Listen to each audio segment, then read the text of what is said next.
শবে বরাতে হালুয়া রুটি তৈরি করে মানুষের ঘরে ঘরে দেওয়া, নিজেরা খাওয়া কি রসমের রেওয়াজ? কুমিল্লা অঞ্চলে এটার ব্যাপক প্রচলন আছে।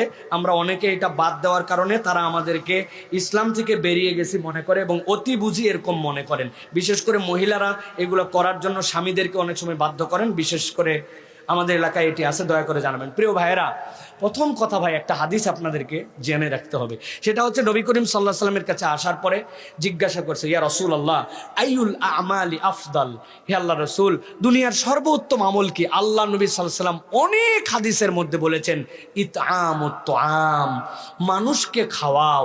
আসমানের নিচে জমিনের উপরে যত অনেক আমল আছে, মানুষকে খাওয়ানোর থেকে উত্তম আমল নাই। সুবহানাল্লাহ বলেন। কেউ যদি তার জীবনে বারাকা চায়, আমার সালাফরা বলতেন, চার পাওয়া জন্তুকে পানি খাওয়াও।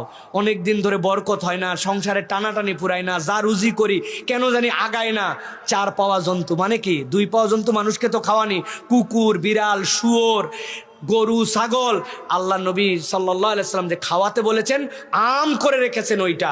সালাফরা বলতেন বরকতের এইটা, প্রাণীর মধ্যে দয়া করা। এখন কথা হচ্ছে, আমরা যে শবে বরাতের মধ্যে হালুয়া রুটি এইটা খাওয়াচ্ছি, এইটার সাথে আমাদের সম্পর্ক কি? এইটার সাথে আমাদের একটা রেশমের আওয়াজ হয়েছে, এইটা খাওয়ালে মনে হয় পুরা বছর আমাদের জন্য ভাগ্য পরিবর্তন হয়ে যাবে, পুরা বছর আমাদের জন্য ভালো খাওয়ার ব্যবস্থা হবে, পুরা বছর বোধহয় আমাদের জন্য এটা একটা বিরাট বড় পুণ্যের কাজ হবে। এইটা যদি ইবাদত মনে করেন আপনি, তাহলে আপত্তি আছে। কেননা রাসূল সাল্লাল্লাহু আলাইহি ওয়াসাল্লাম সাহাবীদের যুগে, তাবেঈদের যুগে নিসফুম মিনাশ শাবান ছিল, কিন্তু ওই যুগে এই কালচার ছিল না। এখন আপনি যদি এটাকে ইবাদত মনে করেন তাহলে ঝামেলা। কিন্তু এটা যদি আঞ্চলিক একটা কিছু হয় যে হ্যাঁ মানুষ মানুষকে খাওয়ায়, সেটা সব দিনও খাওয়াতে পারেন, আপনার মন চাইছে এই দিনও খাওয়াতে পারেন। আপনার সব দিন সুযোগ হয় না, আপনি শুক্রবারে যেরকম খাওয়ান অন্য দিন খাওয়ান, এরকম খাওয়াতে পারেন। কিন্তু এইটা করলে একটা ইবাদত, এটা যে করবে না তার জন্য বিরাট গুনাহ। হালুয়া বানাতে হবে 8-10 ধরনের, এটা ইসলামের নামে অপসংস্কৃতি হয়ে যাবে। কিন্তু ইসলাম খাওয়ানোকে উৎসাহ দিয়েছে।